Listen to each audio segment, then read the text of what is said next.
पाकपतन में secretary emergency services doctor Rizwan Naseer का rescue 1112 station का दौरा। सैलाब में एहलकारों की खिदमत को खिराज तहसीन। डॉक्टर रिजवान नसीर ने कहा कि अवामी खिदमत ही असल कामयाबी है। Report district reporter Naeem Ashraf Randhawa, Pakpattan, और आप देख रहे हैं आज तक। आज तक की वीडियोस देखने के लिए हमारा चैनल सब्सक्राइब कीजिए और बेल आइकन को क्लिक कीजिए ताकि आप हमारी आने वाली वीडियो से बाखबर रह सकें।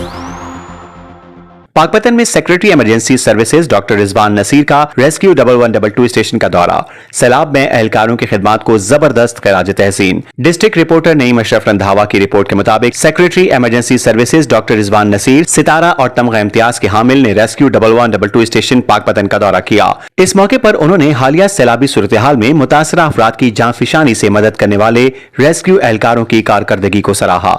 डॉक्टर रिजवान नसीर ने कहा कि रेस्क्यू एहलकार अपनी जानों की परवाह किए बगैर दिन रात आवाम की खिदमत में मसरूफ हैं। उन्होंने रेस्क्यू 1112 को खिदमत खल्क की शानदार मिसाल करार दिया और स्टाफ को मजीद मेहनत और जज्बे के साथ काम करने की हिदायत दी। उनका कहना था कि बर वक्त कार्रवाइयां और अवामी खिदमत ही असल कामयाबी है। दौरे के अख्तिताम पर डॉक्टर रिजवान नसीर ने रेस्क्यू एहलकारों के जज्बे खिदमत को सलाम पेश किया और उनकी काविशों को काबिल फख्र करार दिया।